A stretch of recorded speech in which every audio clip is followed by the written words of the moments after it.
Hey guys, welcome back to my craft room and back to Crafty Christmas.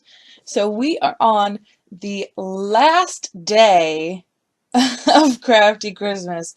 I never thought we would actually get here with all of the troubles that we have had. For some reason, I think that I think that YouTube just did not want it to happen. Just the universe did not want this to end, apparently. Or wanted it to end early. But for the last project, I wanted to share with you how I am going to, well, essentially gift wrap. And, well, it's not really wrapping though. They are Santa bags. And there are a few different ways that I'm going to, well, I went about doing this. So I found this really awesome kind of flannel fabric. It was at Walmart actually, and it was, I want to say, $3 a yard. And I got a lot of it. Probably a little too much because I ended up only making a few bags. Maybe 6 bags, I think. But I also had my large stash of zippers I had bought the beginning of the year, and I wanted to make a few bags with zippers and a few bags without. The bags without I tended to make a lot larger. So my main idea was to, because I have a lot of larger gifts, I wanted to make them the size of pillowcases, so that way they can use the bag as a pillowcase if they ever want to reuse it, or they could also reuse it as a Santa bag next year if they want. And then also, if they don't want to reuse it, they could give it to Goodwill and it could be reused by someone else instead of using wrapping paper or bags. Well, bags, are fine. I just didn't want to use wrapping paper this year, although I have a ton of it upstairs. So I really should have, just to get rid of it, but I just felt like the Santa bags would just be so much fun. So I picked up this blue fabric and I picked up a red fabric. The blue fabric is the only one that actually has the Santa, but the red is really fun too, so they look really fun and festive, and I love that. I also picked up a green spool of like a glittery ribbon. Oh, so cute. And I love how it looks against that blue, and then with the green zipper, it looks so fun. So to actually get your zipper on, you have to lay your fabric kind of differently. You have to butt it up against your actual zipper. So kind of face those two together, and then you're going to like right up to the top. It's a lot easier like looking at what I'm doing and then kind of follow what I say, if that makes sense. So, and with the ribbon, all you have to do is just stitch around it because you're going to close up your bag anyway. I actually found these really fun clips, so I didn't have to use pins, and I loved that. It was a lot easier. And sometimes it was actually kind of necessary because a lot of the times, sometimes I wouldn't be able to get a pin in there where I could just clip, and it was very nice that way. But, oh, pillowcase size, before we move on. 20 by 36 is what I did. And all the other ones, I just kind of eyeballed what my gifts were going to be, or I would just cut things in half. So, if I had a 20, I originally cut all of my fabric down to 20 by 36, and then I cut one of those in half, and then I did a bag that size, and then I did, half and half of that, and then I did, some bags out of that. So, okay, here I am doing the fabric butted up right against the zipper, and then you just stitch right on that zipper line. I I like to go closer to the edge than the actual zipper because I find that you run into the problem of your foot does not want to go past the zipper, and then you have to go in and maneuver the zipper, go back in, stitch, maneuver the zipper, stitch. So I like to just give myself that extra room, go all the way to the edge um, of the fabric and the zipper, and then it just works out so nice. If you don't want to see more of your zipper, then you're going to have to maneuver your zipper pull, but you also don't. I actually was okay with it because I really liked the green of the zipper. I thought it would kind of add to it and look cool. So, see, I had to maneuver.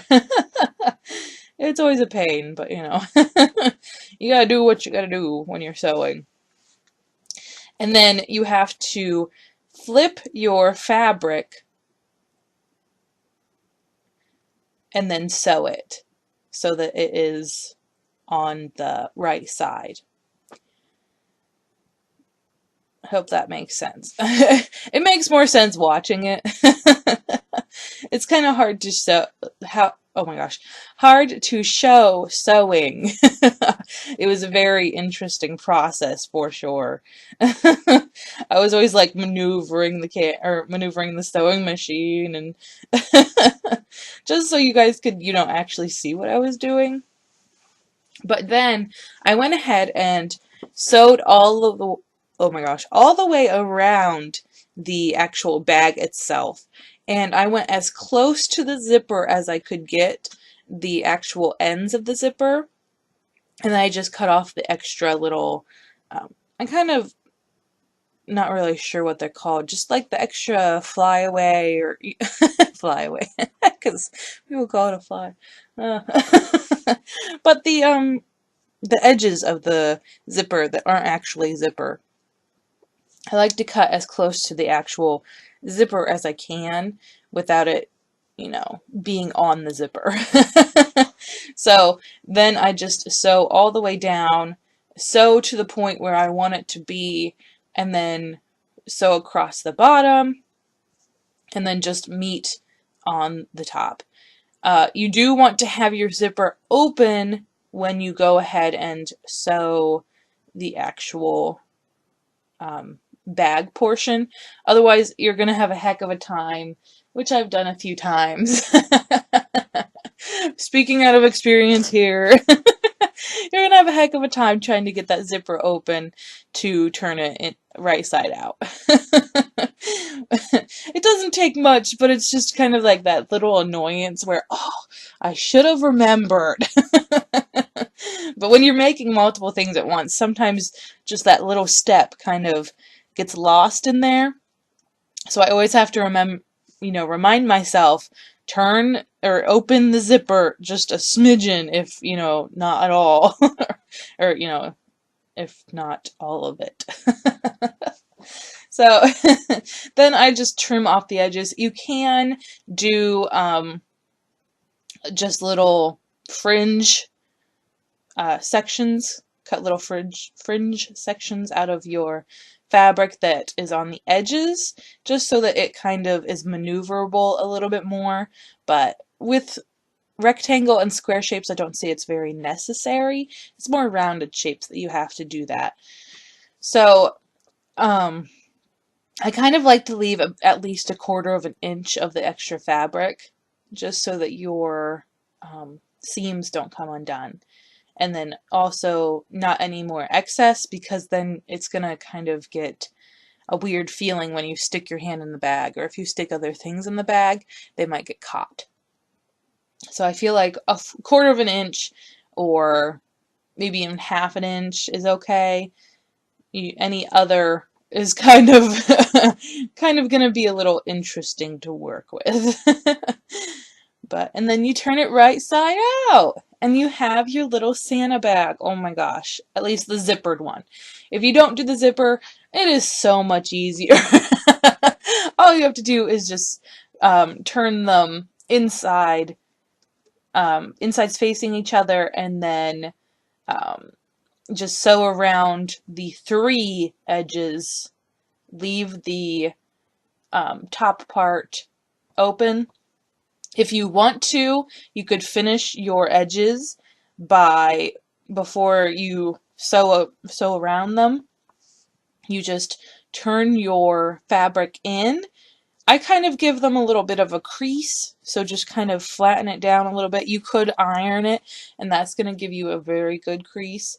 And then you just sew across that line, and then do it to the other one.